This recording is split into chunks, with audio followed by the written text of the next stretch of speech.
నెల్లూరు జిల్లా పొదలకూరు పట్టణంలోని పంచాయతీ బస్టాండ్ ఆవరణలో మాజీ ముఖ్యమంత్రి వై జగన్మోహన్ రెడ్డి 52వ జన్మదిన వేడుకలు వైకాపా నాయకులు ఘనంగా నిర్వహించారు. భారీ కేకులు కట్ చేసి సంబరాలు జరుపుకున్నారు. అనంతరం ప్రభుత్వ ఆసుపత్రిలో రోగులకు పండ్లు, బ్రెడ్లు అందజేశారు. సందర్భంగా ఉప సర్పంచ్ వాకాడి శ్రీనివాసరెడ్డి మాట్లాడుతూ వై జగన్మోహన్ రెడ్డి జన్మదిన వేడుకలు జరుపుకోవడం ఎంతో సంతోషంగా ఉందని, వైఎస్ జగన్ ముఖ్యమంత్రిగా పనిచేసిన 5 ఏళ్ల కాలంలో సంక్షేమ పథకాల అభివృద్ధికి పెద్దపీట వేశాయని, తండ్రి ఆశయాలను పుణికిపుచ్చుకొని రాష్ట్రంలో 5 ఏళ్ల కాలంలో సుపరిపాలన అందించారని, రాజన్న బిడ్డగా పేదల గుండెలో చిరస్థాయిగా నిలిచారన్నారు.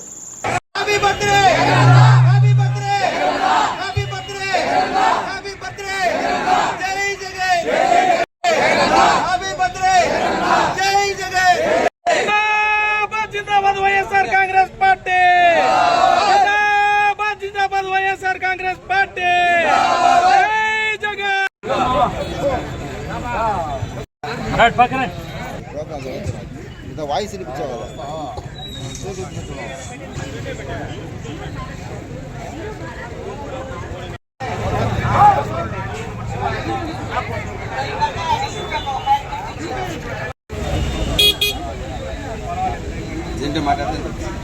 మాట్లాడండి.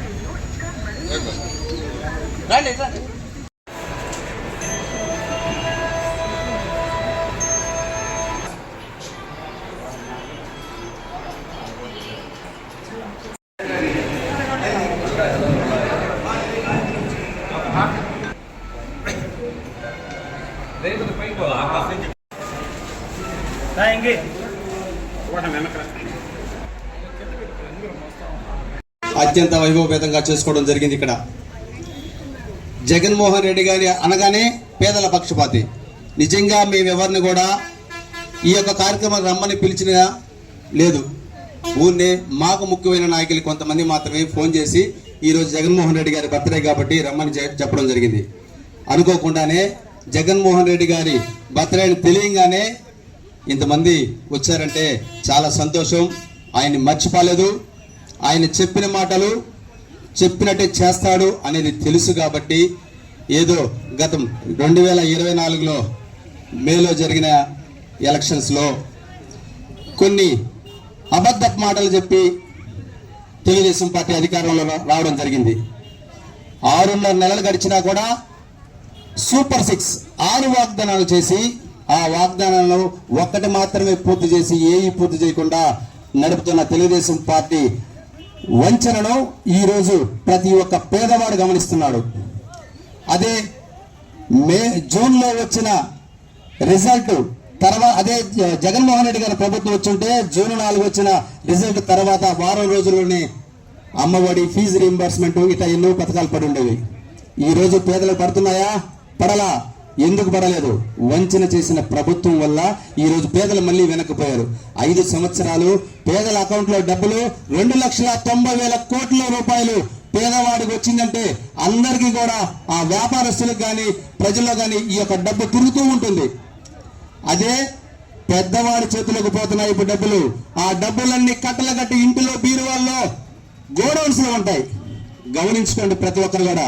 ఈ రోజు ప్రతి ఒక్క బ్యాంకు కానీ అంగలు కానీ ఖాళీగా ఉన్నాయంటే జగన్మోహన్ రెడ్డి గారు లేని ఒక సమస్య వల్లే. అదే జగన్మోహన్ రెడ్డి గారు అంటే పేదవాడు సగరంగా తలెత్తుకుని తిరిగే పరిస్థితి. ఎన్ని పథకాలు! ఈ రోజు ఇంజనీరింగ్ చదివే పిల్లోడికి ఫీజు కట్టలేని పరిస్థితి. హాస్పిటల్లో చూపించుకోవాలంటే ఆరోగ్యశ్రీ డబ్బులు వేయనటువంటి పరిస్థితి. ఈ పెన్షన్ 7 నెలలు కావస్తున్నా కానీ కొత్త పెన్షన్ మంజూరు చేయలేని పరిస్థితి. అదే జగన్మోహన్ రెడ్డి గారు ఉంటే ఖచ్చితంగా పేదవాడికి ఇంకా మెరుగైన వసతులు కల్పించుండేవాడు. 2019లో జగన్మోహన్ రెడ్డి గారు ప్రభుత్వం ఏర్పాటు చేసే ముందు సుమారు 40 లక్షల పెన్షన్ మాత్రమే ఉండే ఈ రాష్ట్రంలో. జగన్మోహన్ రెడ్డి దిగిపోయే నాటికి 62 లక్షల పైచలకు పెన్షన్ ఉన్నాయి. అంటే 22 లక్షల పెన్షన్ ఎక్స్ట్రా ఇచ్చారు. ఈ రోజు 7 నెలలు కలిసిన కొత్త పెన్షన్ ఒక్కడు కూడా రాకపోగా సుమారు 1,50,000 పెన్షన్లు తీసేస్తున్నారంటే మీరు గమనించండి. పేదవాడి మీద ఉన్నటువంటి ప్రేమ ఎవరికి ఉందో గమనించండి. రాబోయే కాలంలో జగన్మోహన్ రెడ్డి గారిని మళ్ళీ గెలిపించుకుందాం. అలాగే మన ఇక్కడ పోటీ చేసి స్వల్పంగా తేడాతో ఓడిపోయినటువంటి కాకాని గోవర్ధన్ రెడ్డి అన్న గారు పొదలకూరు మండలంలో సర్వేపల్లి కాన్స్టిట్యూన్సీ మొత్తం మీద ఎన్ని పనులు చేశాడో గుర్తు చేసుకోండి. ఇక్కడ చిన్న ఒక లైట్ పైన కూడా ఫోన్ చేసి స్పందించే ఆయన ఈరోజు కొన్ని అనివార్య కారణాల వల్ల గాలి వల్ల ఓడిపోవడం జరిగింది. అది ఆయన ఉంటే ఇప్పటికే ప్రజలు అంటున్నారు, ఆయన దగ్గరికి వెళ్తే ఒక పని చేయాలని అడిగితే ఒక పేపర్ ఇస్తే పూర్తిగా చదివి ఆ పని ఎవరికి చెప్తే అవుతుందా అని ఆలోచన చేసి పని చేసేవాళ్ళు. ఇప్పుడు ఆ పరిస్థితి జరుగుతుందా? ఒక పేదవాడు ఈ యొక్క పని కలిగిన వాడు ఎవరైనా ఒక దగ్గరకు పోయి అడిగితే ఆ పని జరుగుతుందా? ఆ పని ఎంత కష్టమవుతుందో చూడండి. ఆ పేపర్ చదివే తీరిక కూడా ఉండదు కొంతమందికి. అది ఆలోచన చేసుకుని మనం మళ్ళీ కాకాని గోవర్ధన్ రెడ్డి గారిని రాబోయే కాలంలో గెలిపించుకుందాం. జమీన్ ఎలక్షన్స్ వస్తాయి, అలాగే జగన్మోహన్ రెడ్డి గారిని గెలిపించుకొని మనం మళ్ళీ తిరిగి ఈ యొక్క సంక్షేమ పథకాల్ని మనం తెచ్చుగా చేసుకుందామని కోరుకుంటూ ఈరోజు జగనానికి మరొకసారి జగనన్నకు మనం ఇంకొకసారి ఈ శుభాకాంక్షలు చెల్పుదాం. జన్మదిన శుభాకాంక్షలు, జన్మదిన శుభాకాంక్షలు. Happy birthday, happy birthday, happy birthday.